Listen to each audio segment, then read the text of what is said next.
Hello hi friends. आज का जो मेन टॉपिक है आप लोग के लिए वो है why is petrol prices rises. जो हमारा तेल है जिसे हम पेट्रोल और डीजल कहते हैं वो इतने महंगे क्यों होते चले जा रहे हैं। हम अपनी डेली लाइफ में देखते रहते हैं कि कभी कोई सरकार आती है और कभी कोई सरकार आती है। तो हम लोग ये कहते हैं कि कांग्रेस सरकार ने महंगा कर दिया तेल। फिर हम कहते हैं कि बीजेपी सरकार आई थी उसने महंगा तेल कर दिया।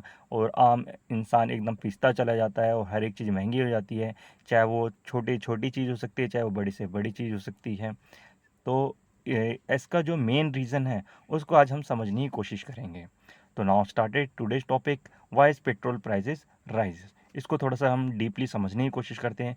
ओ एम सी जो है वह ऑयल मार्केटिंग कंपनी है जो कि ये परचेज करके लेके आती है, या फिर हम ये कह सकते हैं दूसरे देश से हमें तेल खरीदना पड़ता है, क्योंकि 84% हम लोग जो इंपोर्ट करते हैं जो ऑयल वो फॉरेन कंट्री से करते हैं, मतलब विदेशी कंट्री जिसे हम कह सकते हैं। इसमें अलग अलग कंपनीज़ हैं। जो इंडियन कंपनीज़ हैं उन्हीं को वही जो कंपनीज़ होती है वही परचेज़ कर सकती है जिनके शेयर मार्केट में सबसे ज़्यादा क्वांटिटीज़ में होते हैं या नंबरिंग में होते हैं। सपोज़ 90% मार्केट शेयर होनी चाहिए। तो इसमें जो फेमस कंपनीज़ है जिसमें हम जो उनके नाम जानते हैं उसमें है Indian oil corporations limited, Bharat petrol corporations limited, Hindustan petrol corporations limited, क्योंकि इनके 90% मार्केट शेयर हैं। अब हम इसको और अच्छे से समझने की कोशिश करते हैं। How are petrol prices calculated. हम कैसे कैलकुलेट कर सकते हैं। हम छोटी सी चीज़ समझने की कोशिश करते हैं। सपोज़ ईरान से अगर तेल आ रहा है हमारी कंट्री में आएगा, आते आते उसमें कई सारे ट्रांसपोर्ट टैक्सेस सारी चीज़ें लगती हैं, ट्रांसपोर्ट प्राइसेस लगते हैं वहाँ से हमारी कंट्री में तेल को लाने के लिए, जिसमें क्रूड ऑयल के ऊपर सबसे ज़्यादा डिपेंड करता है। क्रूड ऑयल एग्जैक्टली हम उसे कहते हैं जो कि कच्चे तेल को हम क्रूड ऑयल कहते हैं। जिसमें क्रूड ऑयल जब अभी मैंने आपको बताया ईरान से शिप के थ्रू आएगा तो उसमें कॉस्ट लगेगी, उसमें फ्राइटेड प्राइस लगेगा, इंपोर्ट चार्जेस लगेगा, और छोटे छोटे वे में कहा जाए तो इंश्योरेंस चार्जेस हो गया, या फिर ओशंस लॉसेस चार्जेस हो गया, या पोर्ट फीस हो गई। ये सारी चीज़ों को इंक्लूड किया जाता है। अब इंडिया में अलग अलग वे में कस्टम ड्यूटीज़ लगती है क्रूड ऑयल के ऊपर, क्योंकि जो क्रूड ऑयल है वो कच्चा तेल है, उसको प्यूरीफाई किया जाता है तो उसमें भी चार्जेस लगती है। प्यूरीफाई ऑयल को किया जाता है जो अलग अलग ऑयल्स कंपनीज़ हैं या फिर जो डीलर्स हैं उनके पास जाता है। डीलर के पास फिर इनलैंड फ्राइटेड होती है जिसे हम कह सकते हैं ट्रांसपोर्टेशन चार्जेस, इसको भी कहा जा सकता है। तो ये सारी चीज़ें हम लोग समझ में आया होगा कि प्रोसेस क्या होता है, परचेजिंग का होता है, फिर वो मार्केट में जाता है।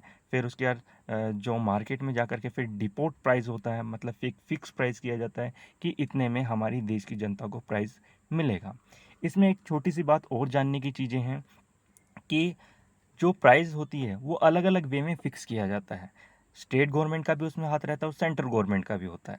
स्टेट वो गवर्नमेंट को एग्जैक्टली जो चार्जेस जो ऑयल के ऊपर लगाती है, चाहे वो पेट्रोल हो सकता है चाहे वो डीजल हो सकता है, उसमें कहते हैं एक्सरसाइज ड्यूटी चार्जेस, जो सेंट्रल गवर्नमेंट लगाती है। स्टेट गवर्नमेंट लगाती है वैट चार्जेस, VAT चार्जेस जिसे हम कहते हैं। अब ये अलग अलग वे में इंडिकेशंस किया जाता है, मतलब हमारी जो स्टेट गवर्नमेंट और सेंट्रल गवर्नमेंट है अलग अलग प्राइसेस को फिक्स करती है, जिसके हिसाब से हम ये कह सकते हैं कि पेट्रोल कहीं पर महंगा होता है, कहीं पर सस्ता होता है। जैसे आज के टाइम में जो राजस्थान साइड है वो 100 रुपये प्रति लीटर हो गया, पर लीटर 100 रुपये चार्जेस हो गया है।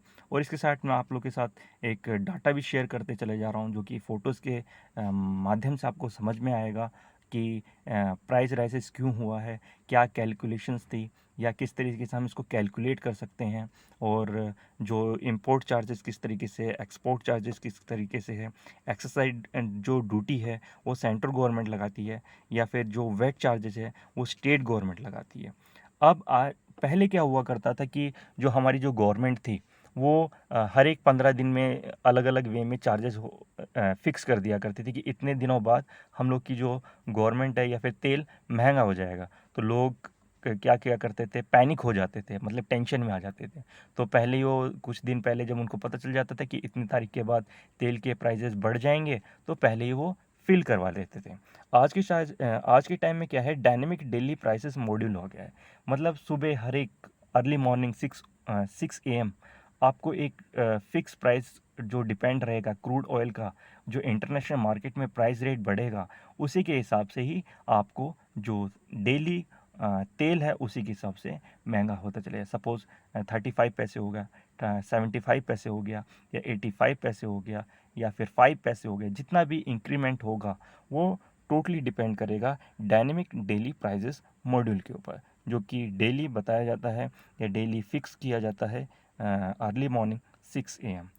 तो आप लोग को समझ में आया होगा, जो भी मैंने अपने व्यूज़ और आइडियाज़ को आपको शॉर्टली समझाने की कोशिश की है कि जो हम लोग की गवर्नमेंट है उसका क्या इम्पैक्ट पड़ता है, या फिर वो किस तरीके से प्राइजेस को फिक्स करती है, या अलग अलग चार्जेस को हम लोग किस तरीके से समझ पाएंगे कि जो तेल है वो हमारी गवर्नमेंट डिसाइड करती है, या फिर हम गवर्नमेंट को दोष देते हैं, वो कहाँ तक कितनी हद तक सही है।